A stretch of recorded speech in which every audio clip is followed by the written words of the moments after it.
My name is 𝐏𝐚𝐧-𝐀𝐟𝐫𝐬. I'm a chef by profession. I've been a chef for close to 30 years. I am an instructor at the Culinary School, Uganda. I teach culinary arts. I did part of my education in the United Kingdom at the City of London College, attached to the Thames Valley University, and I also worked for the Marriott Hotels close to 7 years. I hold 3 stars from the Marriott Hotel as a chef. And I have quite a big experience in terms of culinary arts. I'm super excited about the conference that's coming up. First of all, I'm looking forward to meeting chefs from across Africa. I want to network with them so that I look at the way they innovate stuff, bring up ideas, and share ideas as well. But the basic thing is basically networking with these chefs.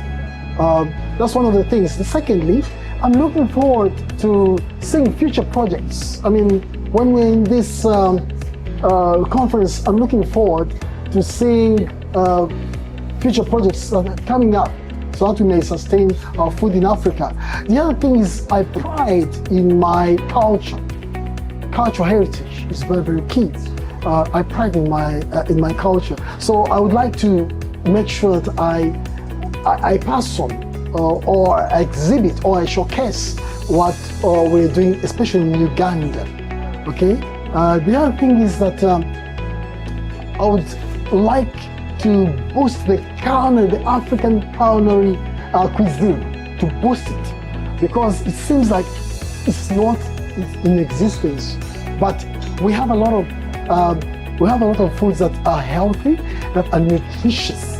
So I'm looking forward to having this in the forthcoming conference in Ethiopia. I believe AFSA is doing a very great job. And as a chef, I believe I'm a custodian to championing African cuisine. So one of the things that AFSA has brought about is that it's bringing awareness to the world, and I believe that this is going to create or support local economies. Okay, so we can support our local farmers. So once they sell out the ingredients, so we're supporting the economies through fostering innovation. As chefs, we create and recreate. Personally, I create and recreate. That's why I get a tagline that I say, I think globally and act locally. Okay, so I think globally and act locally. So I want to entice the world to love our African food, especially Ugandan food. The other thing that I think the campaign is good, that it builds sovereignty. Okay, food sovereignty, it builds food sovereignty, whereby we can look at the production, how we consume the food, how we distribute the food. So I believe this is really, very, very, very important. Thirdly, connecting generations, like whereby we look at the cuisine and tell a story. So the students or the young generation would learn more. Okay. Then the other thing is that it would also help us promote the nutritional aspect and the health aspect. We have a lot of foods in Africa that are really, really good, that we can, put at the forefront. The perspective people have about Africa is that we are malnourished, but we have foods that can, we can bring out, and they're really good. Personally, I have designed a soup, a matoke soup. I got the matoke flour, and then I made a soup out of it, the normal matoke we have at home. And then I also used millet. I created the soup out of it, and then I actually we sold the idea to the president of Uganda through PBID, Presidential Initiative for Banana Industrial Development, and I received an award for that.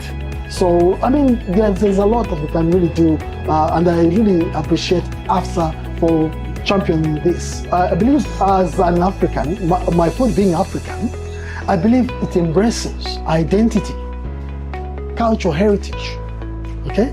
So I would like the youth to appreciate the identity of Africa, to appreciate the identity of Africa, so that we shift away. It's good to love your own. You know, there's a saying which says that a tree without roots, or a person who doesn't know their heritage, is like a tree without roots. There's that saying. So I believe the youth should come up and learn. But how can we do this? We can do this, one, by having food festivals through carnivals, and then the youth can appreciate.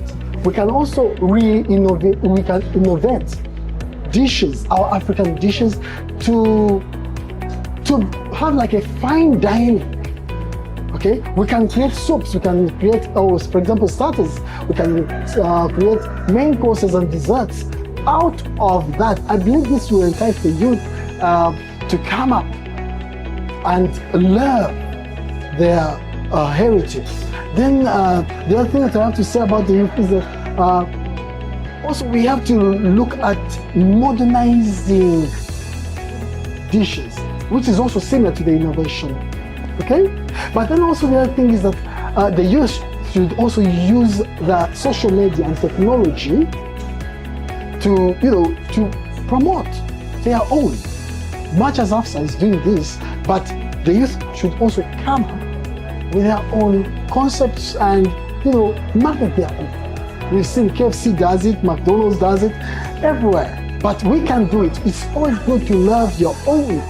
I've seen my friends, I have friends from India, or we're staying with them in the UK, and they talk about their heritage, they talk about their food, and it's really, really nice. So I believe African youth should really wake up, and it's time for us to love our African heritage.